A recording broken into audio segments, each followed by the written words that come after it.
Hare Krishna, welcome back to my new video. তো আজকে আমি আপনাদের সাথে শেয়ার করব কাঁচা আমের আমপানা শরবত। তো এত গরম পড়েছে বাইরে যে কাউকে বলার মতন নয়। আর এই গরমে অবশ্যই আপনারা এই কাঁচা আম দিয়ে এই আমপানা শরবতটা ট্রাই করবেন বাড়িতে। আশা করি সকলের খুব ভালো লাগবে। তো এগুলো হচ্ছে আমাদের বাড়ির গাছের আম, আমার বাবা পেড়ে দিয়েছে। তো এগুলো দিয়ে আমি বানাবো আমপানা শরবত।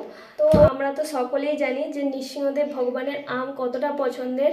আমের যে কোনো কিছুই ভগবানের অনেক পছন্দের। তো বাড়িতে অবশ্যই এই আমপানা শরবতটা রেডি করে ভগবানকে অবশ্যই ভোগ নিবেদন করে তারপরেই প্রসাদ পাবেন। তো চলুন পুরো প্রসেসটা দেখা যাক। তো এখানে আমি প্রথমেই আমগুলোকে খুব ভালোভাবে ধুয়ে নিয়েছি। তো এখন এর বোটাগুলোকে কেটে 20 থেকে 25 মিনিটের মতন সেদ্ধ করে নেব। তো গ্যাসে আমি আগেই জল বসিয়ে দিয়েছিলাম। তো আমাদের কাছে কিছু পুদিনা পাতা হয়েছিল, আর আমপানা শরবতে পুদিনা পাতা দিলে তার টেস্ট অনেক বেশি সুন্দর হয়। তো এখানে আমি আমগুলোকে 20-25 মিনিট ভালোভাবে সেদ্ধ করে নেওয়ার পর এখন নামিয়ে নিয়ে বেশ কিছুক্ষণ ঠান্ডা করে নিয়েছি। তো এখন আমি এই আমের খোসাগুলোকে খুব সুন্দরভাবে ছাড়িয়ে নেব, আর একটা চামচ বা ছুরির সাহায্যে আমের যে পাল্প ওগুলো ভালোভাবে বের করে নেব। তো এখানে আমি ছুরির সাহায্যে খুব ভালোভাবে আমের পাল্পগুলোকে বের করে নিচ্ছি। তো এখানে আমি একটা মিক্সিং বলে যে আমের পাল্পটা বের করেছিলাম ওইটা নিয়ে নেব, আর সাথে নিয়ে নেব আমের পাল্পগুলো নিয়ে নেব, আর নিয়ে নেব কিছু পুদিনা পাতা আর সামান্য একটু লেবু। আর আপনাদের পরিমাণ মতো আপনারা এখানে চিনি ব্যবহার করতে পারেন।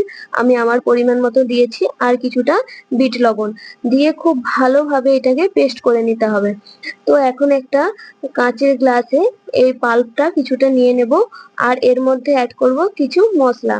তো এখানে আমি জিরে গুঁড়ো, মৌরি গুঁড়ো আর হচ্ছে গোলমরিচ গুঁড়ো দিয়েছি, আর সামান্য একটু দিয়েছি চিলি ফ্লেক্স। তো এখন ভালোভাবে এগুলোকে মিক্স করে নেব, আর কিছুটা দিয়ে দিচ্ছি বরফ। তো এখন ভালোভাবে মিক্স করা হয়ে গেছে। তো এখন আমি একটু সামান্য পরিমাণ জল দিয়ে দেব। তো জল দেওয়ার পর ভালোভাবে এটাকে মিক্স করে নিয়ে এর উপরে পুদিনা পাতা দিয়ে তো এখন আমাদের রেডি। তো এখন আমরা এটাকে ভগবানকে ভোগ নিবেদন করব।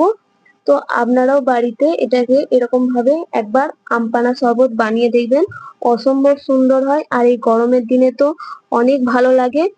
তো যদি ভিডিওটা ভালো লেগে থাকে অবশ্যই লাইক কমেন্ট শেয়ার করবেন। হরে কৃষ্ণা।